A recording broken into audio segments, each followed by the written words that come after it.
And hello, everyone. Mark Newstater with eXp Realty. We are halfway through September. Can you believe it, Jaden Bax of Avenue Financial? I cannot believe it. I can feel it in the air every morning when I go outside. But yeah, we're into this fall market now, eh?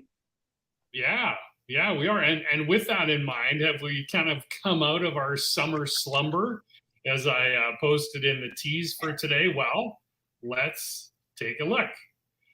All right. So without any further ado, so we had 280 new detached listings this week and 234 sold. So really our sale to new listing ratio really didn't change a whole lot from last week. We had that high at the end of August going into September of 107%. So we're really in that 83% range. I'm surprised we're not seeing a lot more new listings hitting the market, because if we go down to our total detached listings, they're down, which that surprises me. I would have thought, well into September, we would have seen that detached listing number rise, and we're just not seeing that at this point anyway. So we had 38 days on market. That jumped up again from last week, but similar to the week before. So we're probably in that 35, 36 average over the past 5 weeks. Another 236 price reductions, right in line with what we've been seeing over the past month. Our total detached listings, 2,000. Our total active listings went down by 20. So that means somewhere in that semi-detached row townhouse apartment condo world, there were more sales than new listings. So that's what that means. I am working on something fun for next week, and I'm wanting to get my data correct. But we're going to start analyzing as well current months of supply. We're going to do this halfway through the month, and then at the end of the month when we get our Krebs stats. So what is the hottest segment right now in terms of sales to new listings, right? So as an example, I saw a realtor friend post on one of the social medias that row townhouses are the hottest segment right now because there's only 1.2 months of supply. So I worked out my own numbers and I didn't come up with 1.2. So I'm like, nah, I'm just gonna wait. Talk to Crab. We're gonna get some stats figured out, because there's things like pending listings. How do those factor in?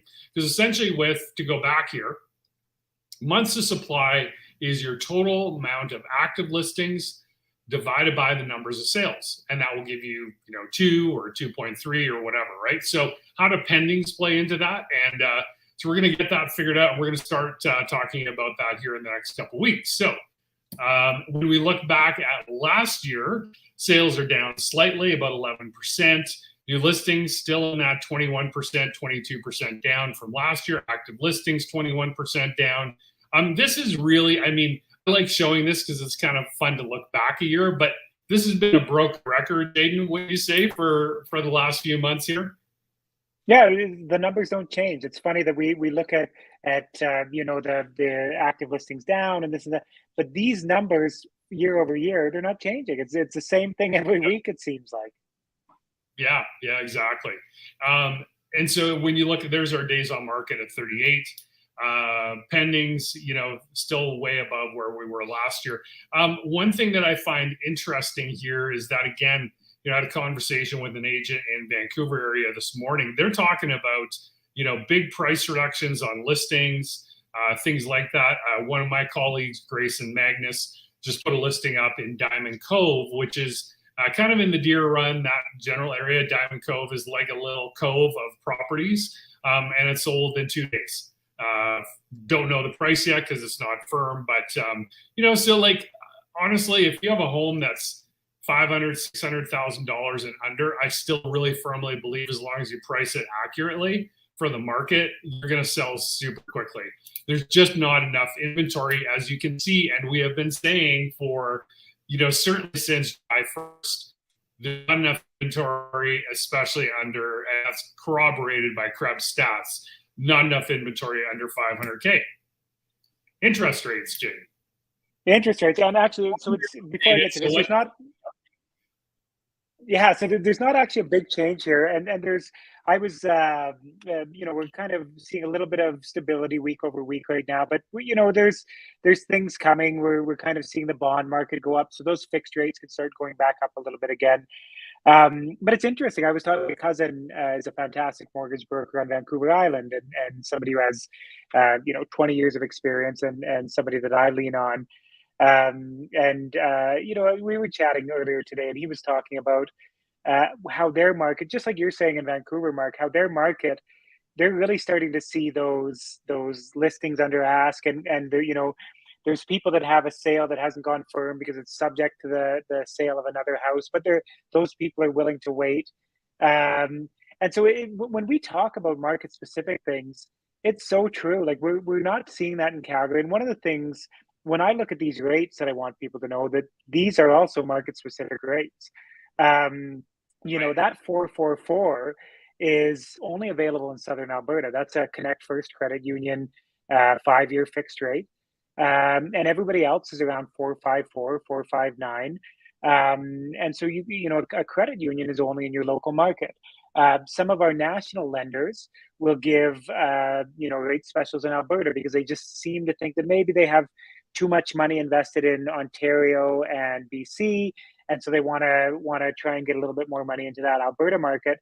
So that's Mhm. just as Marcus always says, like, don't read the media about what's happening with real estate is down 20% of it. We're not Toronto, we're not Vancouver, we're not BC, we're not Ontario, we're not Quebec, we're not any of those places.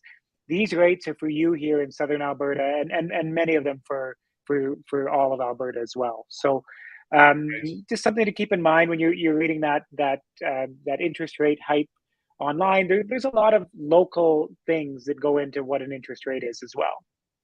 Right, right. So one question I wanted to bring this up because this is super important for buyers that are buying a home right now. So when you Yep. buy a home with me, when you get your offer accepted, I send you an email. It gives you your purchase contract and your home inspectors to choose from and your lawyers. And at the bottom, I say, please do not make any major purchases during this period from now till when you take possession of the home, as this could affect your ability to Yep. close this on this home. So Yeah. again, this agent from Vancouver this morning said, there's I'm hearing stories that people are not able to close on homes after they've removed conditions. So I thought it'd be valuable, Jaden, to walk people through your back end process because I've literally in over hundreds of deals, I've never had that happen where somebody hasn't closed.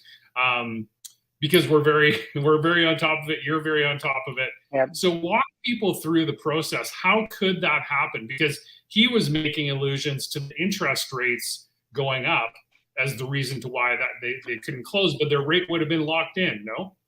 Their rate would have been locked in. So the only way, we've seen this in the market where people go in firm with no conditions. And so basically, I think what he's alluding to is probably those people are walking away from their deposit and opening themselves up to getting sued afterwards, because what they did is they went in and they did a pre-approval with a broker or a bank or whatever, but they didn't do anything firm. Nothing was there. All of the little details weren't reviewed and everything like that, and so they didn't lock into a rate. And so as rates quickly go up, your buying power decreases. And so maybe this person did a pre in April and they were able to afford $600,000. Bad communication perhaps with their mortgage broker or their bank, and that they didn't realize that they didn't have a locked in pre-approval. It was just a pre-approval based on the information at the time, and based on that pre-approval they went in and made a firm offer. That would be the only situation where it would happen based on interest rates, because what happens is if I put in rates changed on September the 7th. If Yeah. I put in an approval on September the 6th, and I got it based on that interest rate on September the 6th, and I got it approved at that time, and we have everything, and then interest rates change and they no longer qualify, they would still qualify because we put that file in on September the 6th before the rate changes, right? So then we just have to go through and work through all the lender conditions. So I would say that likely what happened is those kinds of things happen on firm offers. Once you have that in the queue with your lender, that you're set to that rate. There's no going back from that. Right. Okay. Well, there you go. That's great info, and that explains a lot. So, again, contact Jaden for interest rate information. Always contact a professional before you make a big decision like renewing your mortgage, going out and purchasing a home, things like that. I was having a great conversation with somebody this morning here doing some letting and taping in my house. And it's great to have those conversations, and I have those conversations every day, all day. And I'm happy to have those to let you know what's going on in your local community for your property. I'll give you the real quick example. So he had purchased an apartment condo kind of in the Chinook Mall area. And he thought, I think it's gone up like $50,000 in value since I purchased it 2 years ago. I said, well, there's a good chance it's gone up. But when I actually pulled the stats, my little market report, it had maybe gone up like $20,000 in value on a $150,000 purchase. So, sometimes what you think and what the actual stats are can be two different things. So always happy to provide that for you. So Jaden, we'll see you next week. And then we're third week of September. And I'm not even going to say the S word because that shouldn't happen until like November, right? November. That's November's problem. Yeah, definitely. Right. Exactly. Have a great week, everybody. We will talk to you in 7 days.